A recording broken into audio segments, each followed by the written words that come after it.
Alam niyo po, napakaganda po ng inyong sagot. Sana hindi one-sided ang ating persecution. Ano? Kasi, alam niyo, pag kayo ang pagpabor sa inyo, alam niyo, bawal po ang ginagawa. Kindly maintain Presiding order officer, within the bawal po court. ang ginagawa nitong nasa harap natin, nagkukomento. Kindly maintain order in the court. The Sergeant at Arms, by authority of the Senate President, is directed to kindly maintain Hindi po order in the sila court. allowed. Mag-ingay. Korte po ito. Thank you. You may proceed, Senator Judge. Who was speaking? Ako po. You may proceed, Senator Judge. I was Padilla. interrupted. With due English. apologies. And then regarding naman po specifically yung comment ni Senator Padilla na sana daw hindi one-sided yung prosecution daw po. Ano po yung reaction doon since parang umingay po sa loob ng session hall when that was said? Well, with all due respect kay Senator Judge Robin Padilla, no? Apparently, this impeachment trial is adversarial. Maliwanag yun. Kaya merong prosecution is to establish the case. Kaya may defense is to defend the innocence of the respondent, no? So, it is very much anticipated that the prosecution is biased towards presenting the case. Presenting the evidence, no? Siguro mas nakakapagtaka pag naging neutral ang prosecution. At lalong nakakapagtaka kung i-defend namin yung respondent, no? So, I think Kong Jinky is very diplomatic, no? In her answer. Kasi ako, maginoo pero medyo bastos tayo. No? But I've always said that sometimes the Senate impeachment hearings are in black and white. And we're very appreciative that Senator Robin always brings color and surprise and excitement. It's as if, especially if he's the last one to manifest, nagigising po kaming lahat. Kanina talaga nagigising kaming lahat. At pinagalitan pa kami sa front row. So, may I use this opportunity to apologize to Senator Judge Robin. There was no intent to disrespect him.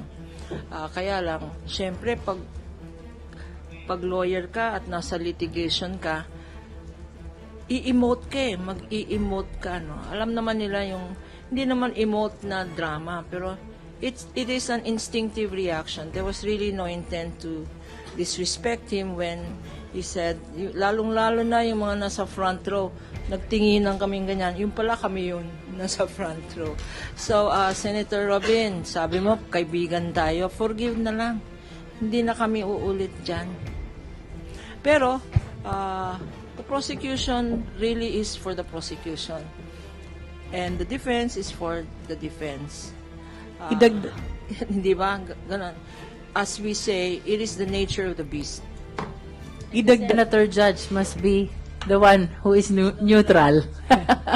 Okay. Yung siguro sinasabing dapat neutral, that applies to Senator Judges. Ang quote dyan, talbog rin sa inyo. Talbog sa inyo.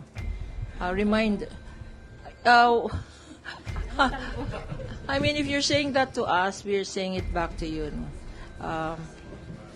It goes back to you. The issue of bias also. We're bouncing back the question, back to you. That's tama ba is talbog? Correct, is talbog, no? So, Ibalik lang natin doon sa tamang konteksto, no? Of course, with due courtesy to Senator Robin, nirirespeto naman natin yung kanyang pananaw na parang one-sided, no, ang prosecution. Pero ibalik natin, ang Kongreso ang siyang tumanggap ng impeachment complaint sang-ayon sa konstitusyon.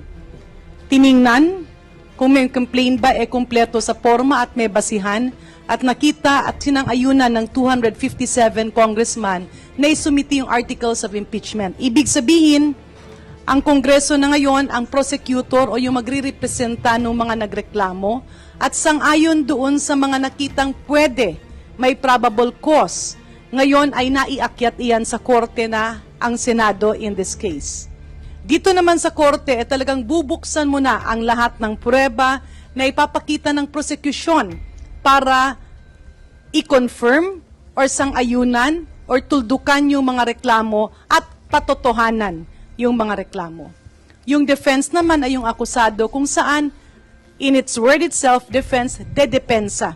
Yan po ang sitwasyon. Ang neutral ay ang senator judges kasi kailangan nilang pakinggan, i-analyze, pag-aralan, pagdebatihan ang lahat na related sa kaso para magdesisyon. Hindi pwedeng maging biased ang senator judges, pero ang defense talagang ididepensahan nila ang akusado. Ang prosecutor naman ay siya ang magtutulak para i-prove na meron silang tamang kaso. Yan po ang sitwasyon. Siguro, baka nasobrahan ng galing no, ng ating mga prosecutors, kakibat ang ating private volunteer prosecutors. Kasi syempre, nakita siguro ng ating isang senator judge, hindi lang siguro isa, baka nakita ng karamihan na talagang solid ang ebidensya, hindi pwedeng malihis, hindi pwedeng mahinto, kailangan ipagpatuloy at kailangang tuldukan. Kaya nirerespeto namin si Senator Robin Padilla, pero ibalik natin, ano ba ang nararapat, ano ang dapat at saan ito patungo? Follow-up question lang po, attorney, ano po ba yung instinctive reaction that Senator Robin reacted to? Ano po yung nangyayari sa front row? Hindi ko na maalala kasi wag na lang kasi kami sa front row kasi alam namin nakikita kami sa camera na trying to behave kami. Trying to behave. Kaya lang minsan mahirap mag-behave kasi you react as a lawyer, no? You react kasi yung years of experience namin. Parang sa korte yan, di ba nanonood naman kayo ng mga court scenes, no? Di ba? Yung mga ibang lawyers pa nga, nagpa-pound on the table. Objection, Your Honor, yung mga ganyan. Kanya, nakaganyan na lang ako, nagdadasal na lang ako para hindi ako mag-react. No? But, you know, it is not out of disrespect. It is because of our years of training where we instinctively react to what we think is wrong or to what we think is unfair. As I've said before, we cannot, unlike, if it were the defense, for instance, we're prosecution, if it were the defense who made a statement or who made an unfair allegation, we can contest it. Kaya lang pag senator judges, syempre hindi pwede. So, and that is why sometimes a reaction is more visual than vocal. Sorry po. Very brief follow-up din since related naman po ito doon. I'd like to address this question po to Attorney Lorna Kapunan kasi you've been in the legal practice po no for almost 5 decades.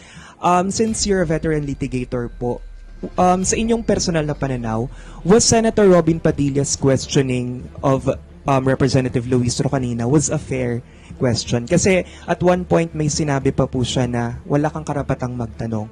Patas po ba yun? Balanse po ba yun para sa isang normal na court procedure? Alam mo, the problem with us lawyers, no? It was a request for clarification. Yes. I didn't know exactly whether he was asking a question or he was manifesting. Kasi at one point, he was talking about the witnesses, our witnesses. And then suddenly, he was talking about the senators who have pending cases. That's why I tried to seek for clarification. Patas po ba yun, Attorney Kapunan? Let me just say this, no, as a general strategy, no. Alam nyo, sabi namin ng mga lawyers, if you are weak on the facts, argue on the laws. If you're weak on the law, if you're weak on the facts and the law, go against the person.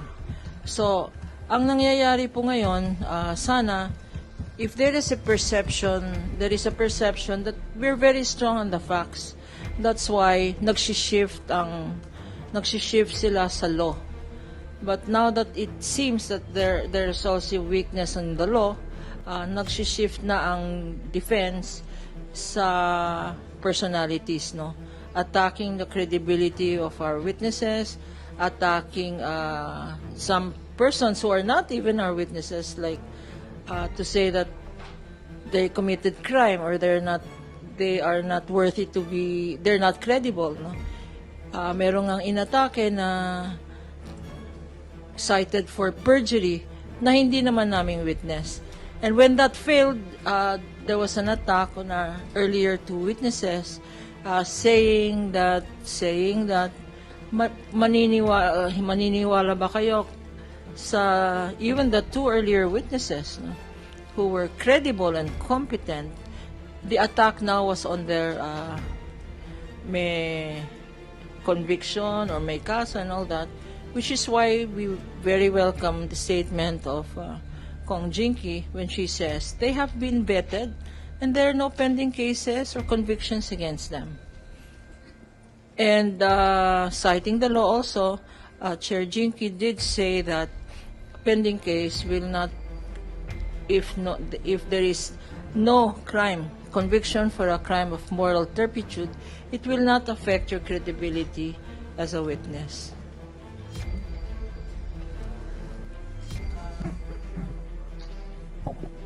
Good evening po, ma'ams.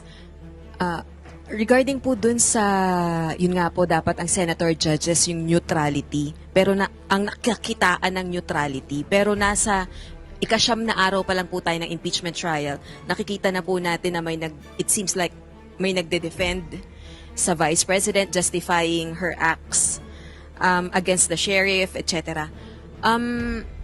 Can we say at this point in time, mas difficult ma-attain yung conviction against the Vice President because of these biases na nakikita na po sa senator judges?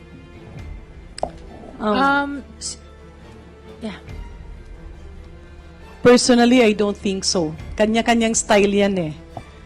Minsan ginagawa ng isang judge yan para hindi siya mabasa. At yung mga katanungan naman nila, it can always be geared towards meron silang gustong i-attain or pwede rin na kunyari hindi nila alam. Pero what they're doing is actually observing the body language of the witnesses and even the prosecutors. Kasi kitang-kita naman nila yan na kapag walang itinatago, lalong-lalo na yung ebidensya. So nananaig pa rin kami na solido ang ating Senado at ang impeachment court, whether they will give a verdict of guilty or not guilty, yun ay magiging sang-ayon sa pagpresenta ng mga dokumentong magbibigay, maglalatag ng ebidensya headed by our prosecutor, Jervil Jinky Luistro.